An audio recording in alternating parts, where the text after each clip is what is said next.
बिस्मिल्लाहिर्रहमानिर्रहीम viewers, welcome back to urdudividends.com। Viewers, मज़ीद आगे बढ़ने से पहले मैं ये ज़रूरी समझता हूँ कि डेटाबेस से रिलेटेड हम कुछ बेसिक कॉन्सेप्ट्स को डिस्कस कर लें, क्योंकि बहुत से लोग जिन्होंने पहले डेटाबेस के साथ काम नहीं किया, हो सकता है उनके लिए आगे चलकर जो टर्मिनोलॉजी हम यूज़ करें उसे समझना कुछ दुश्वार हो जाए। इसलिए आगे चलकर जो टर्म्स, जो वर्ड्स हमने यूज़ करने हैं, उन्हें मैं प्रीवियसली पहले शुरू में एक्सप्लेन करना चाहता हूँ। तो व्यूवर्स, सबसे पहले हमें ये देखना कि डेटाबेस होता क्या है। बेसिकली व्यूअर्स, डेटाबेस हम कहते हैं एक सिस्टमैटिक वे में इकट्ठे किए हुए ऐसी बहुत से डाटा को जहां से हम अपनी मर्जी के मुताबिक कोई भी डाटा आसानी के साथ रिट्रीव कर सकें। व्यूअर्स, डेटाबेस जो है वो नॉन इलेक्ट्रॉनिक बेसिस भी हो सकते हैं और इलेक्ट्रॉनिक बेस्ड डेटाबेसेस भी हो सकते हैं। नॉन इलेक्ट्रॉनिक डेटाबेस सिस्टम के अंदर अगर हम देखें तो व्यूअर्स, आपने यकीनन अपनी ज़िंदगी में कभी ना कभी डिक्शनरी का इस्तेमाल ज़रूर किया होगा। और व्यूअर्स, जब आप डिक्शनरी को यूज़ करते हैं और किसी एक स्पेसिफिक वर्ड को आपने ढूंढना होता है, तो आप देखते हैं कि लाखों वर्ड्स में से आप उस एक स्पेसिफिक वर्ड को बड़ी आसानी के साथ तलाश कर सकते हैं, क्योंकि डिक्शनरी में डाटा को एक बहुत ही खास तरीके से, एक खास तरतीब के साथ जो है वो रिकॉर्ड किया गया होता है। और यही वजह है कि आप जब किसी एक स्पेसिफिक रिकॉर्ड को देखना चाहते हैं तो बड़ी आसानी से आप उसका मीनिंग जो है वो फाइंड आउट कर सकते हैं। व्यूअर्स, नॉन इलेक्ट्रॉनिक जो डेटाबेस सिस्टम है उसमें दूसरा ऑप्शन टेलीफोन डायरेक्टरीज हैं, जिसमें टेलीफोन नंबर्स और जो पर्सन्स के नेम्स हैं वो खास तरतीब के साथ जो है वो दिए गए होते हैं। और आपको अगर किसी शख्स का नाम मालूम हो और सिटी मालूम हो और एड्रेस मालूम हो तो उसकी मदद से आप उसका फ़ोन नंबर जो है वो ढूंढ सकते हैं।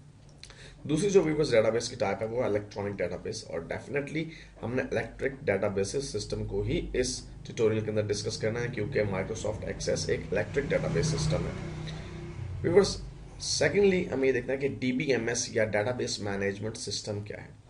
व्यूअर्स, सिंपली डेटाबेस का मतलब है एक कलेक्शन ऑफ डाटा, लेकिन डेटाबेस मैनेजमेंट सिस्टम एक ऐसा कंप्लीट सिस्टम है, एक ऐसा कंप्लीट सोल्यूशन है जिसकी मदद से ना सिर्फ आप डाटा को इकट्ठा कर सकते हैं एक जगह पर, बल्कि उस डाटा में से अपनी मर्जी के मुताबिक कोई भी डाटा जो है वो रिट्रीव कर सकते हैं, हासिल कर सकते हैं।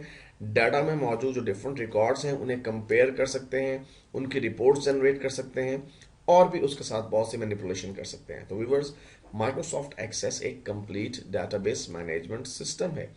यानी ये सिर्फ आपको डाटा स्टोर करने की फैसिलिटी नहीं देता, बल्कि इसके साथ साथ आप डाटा के साथ और बहुत से फंक्शंस परफॉर्म कर सकते हैं। जैसे कि आप डाटा को चेंज कर सकते हैं, आप डाटा को रिट्रीव कर सकते हैं, आप डाटा को कंपेयर कर सकते हैं, आप डाटा को रिपोर्ट की सूरत में प्रिंट आउट ले सकते हैं। तो व्यूअर्स, डाटाबेस मैनेजमेंट सिस्टम एक कंप्लीट सोल्यूशन है और एक्सेस एक मुकम्मल डेटाबेस मैनेजमेंट सिस्टम है। व्यूअर्स, जब आप एक्सेस की बात करते हैं और डेटाबेस मैनेजमेंट सिस्टम की बात करते हैं तो 5 टर्म्स ऐसी हैं जो कि बहुत फ्रीक्वेंटली यूज होने वाली हैं। व्यूअर्स, उसमें से जो पहली टर्म है वो है टेबल्स। एक्चुअली व्यूअर्स, टेबल्स जो हैं वो रोज और कॉलम्स के मजमूए से बनने वाला एक शीट है जिसमें आप रिकॉर्ड को स्टोर करते हैं। आपका जितना भी डाटा सेव होता है व्यूअर्स, वो टेबल्स में सेव होता है और आप अपने रिक्वायरमेंट के मुताबिक टेबल्स को डिजाइन करते हैं, यानी उसमें कितनी रोज होंगे, कितने कॉलम्स होंगे। व्यूअर्स, अगर आपने कभी टेबल्स को नहीं देखा तो आपने कभी ना कभी माइक्रोसॉफ्ट एक्सेल की शीट को जरूर देखा होगा। तो व्यूअर्स, टेबल्स जो हैं वो दिखने में माइक्रोसॉफ्ट एक्सेल की शीट ही की तरह होते हैं। जिस तरह एक्सेल में रोज और कॉलम्स की मदद से सेल्स बनते हैं, बिल्कुल इसी तरह से रोज और कॉलम्स की मदद से टेबल्स बनते हैं माइक्रोसॉफ्ट एक्सेस में, जहां पर डाटा स्टोर किया जाता है। सेकेंडली व्यूअर्स, जो टर्म हमने फ्रिक्वेंटली यूज करनी है वो है क्यूरीज। जब आप डाटा को स्टोर कर लेते हैं तो व्यूअर्स, वो डाटा किसी काम का नहीं है जब तक कि आपको आपकी मतलूबा इंफॉर्मेशन वक्त पड़ने पर मिल नहीं जाती। फॉर एग्जांपल, अगर आपका एक स्कूल है और आप अपने स्कूल के स्टूडेंट्स का डाटाबेस सिस्टम जो है बनाना चाहते हैं, तो आपने अगर टेबल्स के अंदर अपने तमाम स्टूडेंट्स का डाटा स्टोर कर लिया, मसलन स्टूडेंट की क्लासेस, कौन कौन सा स्टूडेंट, उसका फर्स्ट नेम क्या है, उसका लास्ट नेम क्या है, उसकी क्लास क्या है, उसका कौन कौन से सब्जेक्ट्स जो है वो सिलेक्ट किए हुए हैं और वो कब से आपके पास से एनरोल्ड है।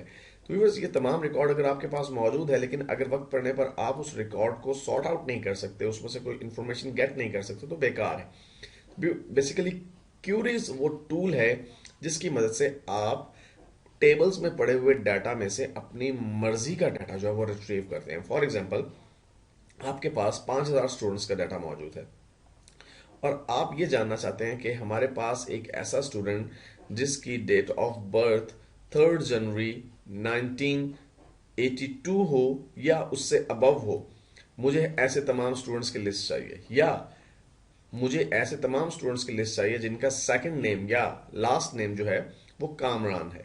तो व्यूअर्स, क्यूरीज की मदद से आप इस तरह के सवाल जो है एक्चुअली डेटाबेस से करते हैं। क्यूरी का लफ्जी मतलब है सवाल। तो आप जब क्यूरी जनरेट करते हैं तो आप एक्चुअली डाटा से सवाल कर रहे होते हैं कि हमें ये बताइए कि ये चीज जो है वो किस तरह से है। थर्ड जो चीज़ है व्यूवर्स वो फॉर्म्स हैं। फॉर्म्स बेसिकली डाटाबेस में डाटा को एंटर करने के लिए इस्तेमाल होते हैं, लेकिन अगर आप एक्सेस को एडवांस लेवल पर यूज करें व्यूवर्स तो आप फॉर्म्स को क्यूरीज के साथ अटैच करके डाटा रिट्रीव करने के लिए भी इस्तेमाल कर सकते हैं। बेसिकली फॉर्म्स इस्तेमाल होते हैं डाटा को एंटर करने के लिए। जब आप टेबल्स बना लेते हैं, टेबल जो है वो दिखने में इतने ज्यादा खुशनुमा नहीं होते, तो उनमें आपको जब डाटा एंटर करना होता है और बल्क क्वांटिटी में डाटा एंटर करना होता है तो उसके लिए आप फॉर्म यूज करते हैं। आप फॉर्म क्रिएट करते हैं। Form basically front end user के लिए एक सहूलत पैदा कर देता है। तो व्यूअर्स, फॉर्म को आप अटैच कर देते हैं अपने टेबल के साथ, और जो डाटा आप फॉर्म में एंटर करते हैं वो बैक एंड पे टेबल पे सेव होता चला जाता है। चौथा एलिमेंट व्यूअर्स रिपोर्ट्स का है। रिपोर्ट्स जो है वो आप जब डाटा को प्रिंट करना चाहते हैं या एक्सपोर्ट करना चाहते हैं तो उस सूरत में आप रिपोर्ट्स जनरेट करते हैं। और लास्ट एलिमेंट व्यूअर्स मैक्रोज हैं। मैक्रोज बेसिकली वो ऑटोमेटेड प्रोसेसेस हैं जिन्हें आप बार बार अपने डाटा पर अप्लाई करना चाहते हैं, और हम डिटेल से देखेंगे इस ट्यूटोरियल के दौरान कि मैक्रोज हम किस तरह से यूज कर सकते हैं माइक्रोसॉफ्ट एक्सेस 2013 में। व्यूअर्स, मैं आपको यहाँ बताना चाहता हूँ कि डाटा स्टोरेज प्रॉब्लम्स किस तरह से अराइज होती हैं। फॉर एग्जांपल व्यूअर्स, आपके एम्प्लॉयज हैं और आप उनके टेलीफोन नंबर्स जो हैं उनका रिकॉर्ड रखना चाहते हैं।